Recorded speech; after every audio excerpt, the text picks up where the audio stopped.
everyone, and welcome back to our channel. Today I want to chat about something that a lot of new dog owners experience, but they might feel too embarrassed or alone to talk about.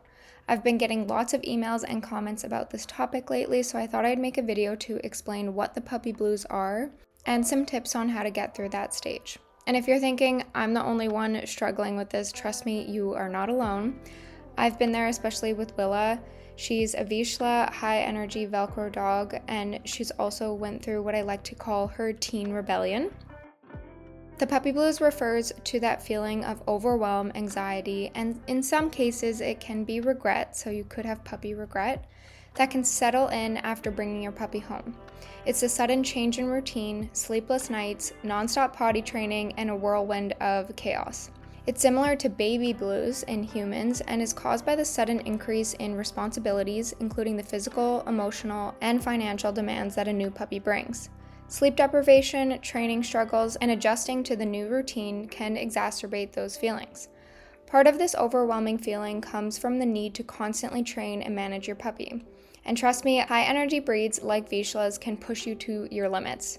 Willa was a bundle of energy from day one. We quickly realized that Vizslas, along with working breeds like Border Collies, Belgian Malinois, and Huskies, need a lot more than the average pet. They require mental stimulation, physical exercise, and a whole lot of patience. The puppy blues can hit hard, especially if you were expecting your new puppy to seamlessly integrate with your life. It's common to feel isolated or even regretful, but it's important to remember this: it is normal. Many dog owners experience this.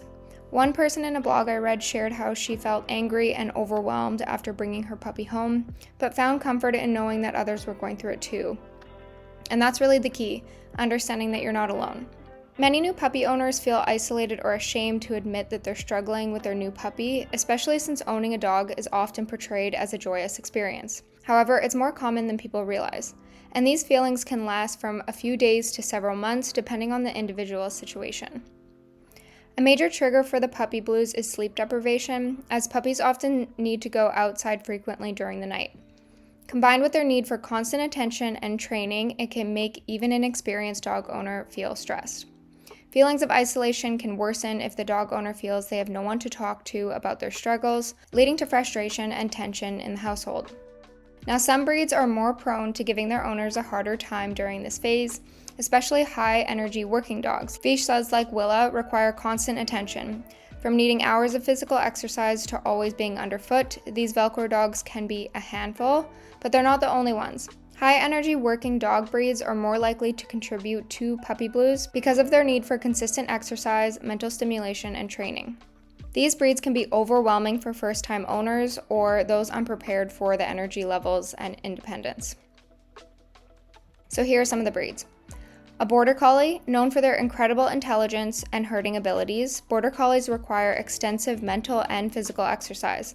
Without sufficient stimulation, they can become destructive and anxious, which can overwhelm their owners. Belgian Malinois.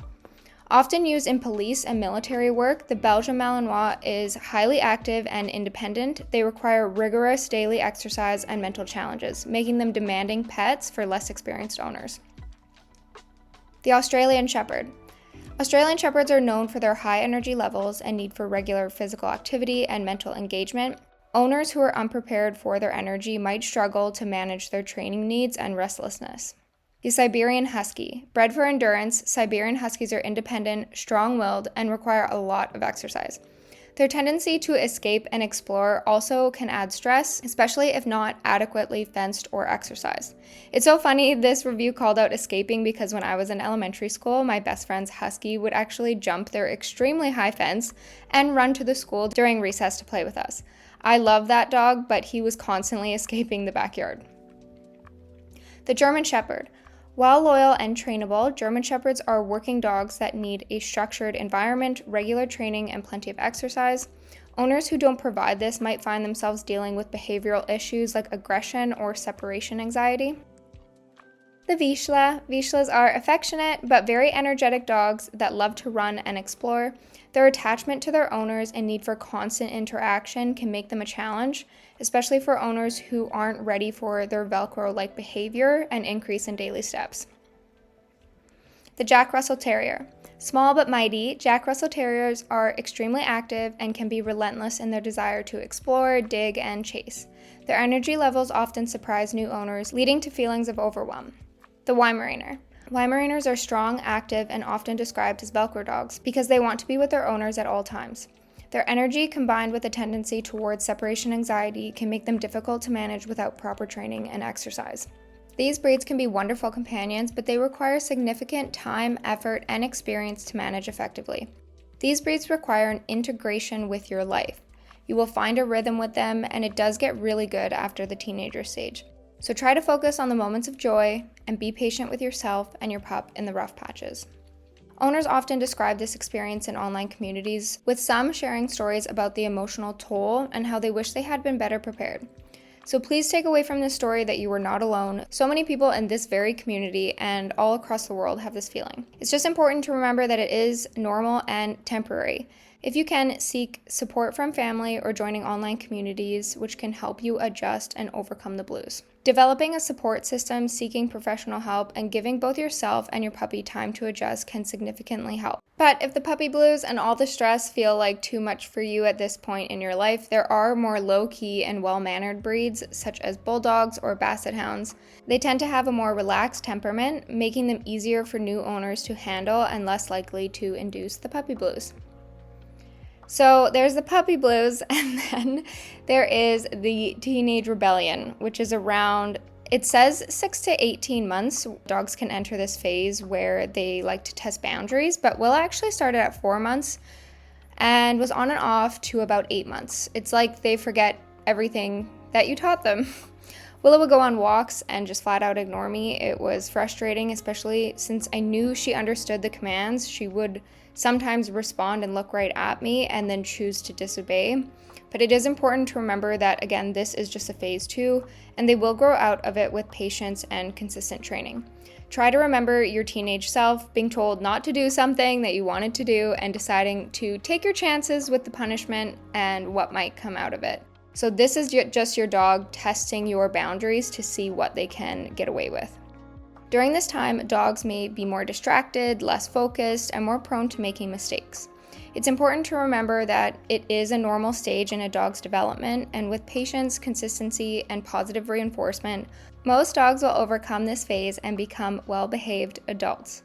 If you are experiencing difficulties with your dog during this stage, it may be helpful to, again, seek advice or a professional dog trainer or behaviorist. And if you just need to vent, feel free to email me. I'd love to hear your story or leave a comment down below. So I saw one of these comments, my dog is 9 months and she's starting to rebel and not obey her commands on walks. What should I do? So training a dog is an ongoing process that requires patience and consistency. Here are a few tips to help you get started. So reinforce positive behavior, use treats and praise to reward your dog when they do actually follow their commands. Remember to set clear boundaries. Make sure your dog knows what is expected of her during the walks, such as walking calmly on leash and responding to commands, especially the recall. Consistency is key. Make sure everyone who handles your dog uses the same commands and reinforces the same behaviors. So make sure that you and your partner are on the same team when you are training your dog. And another one here, if you go to visit grandparents, call out your parents if they're feeding your dog cheese or prepping and feeding them under the table. Call people out and tell them not to do that because it will train your dog to come to the dinner table and expect food. Avoid punishment-based training methods. Punishing your dog is unlikely to be effective and may harm the bond between you and your dog. Instead, use positive reinforcement. For me, I get pretty anxious and overwhelmed in some situations. So if I start to feel like I'm getting too anxious in a situation, it's okay to put your dog in one room and just leave the situation until you've calmed down. It's better to just put her in the crate or put her in her bed, leave her alone, than get mad and regret scaring your dog. Seek professional help. If your dog's behavior becomes more problematic, consider working with a professional dog trainer or behaviorist.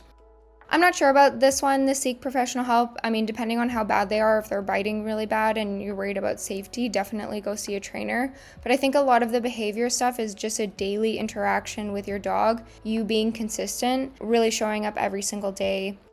Remember, training a dog takes time and patience. With consistent effort, you can help your dog learn to follow commands and have more enjoyable walks. Instagram envy. So one of the biggest challenges that can intensify the puppy blues is what is typically called Instagram envy.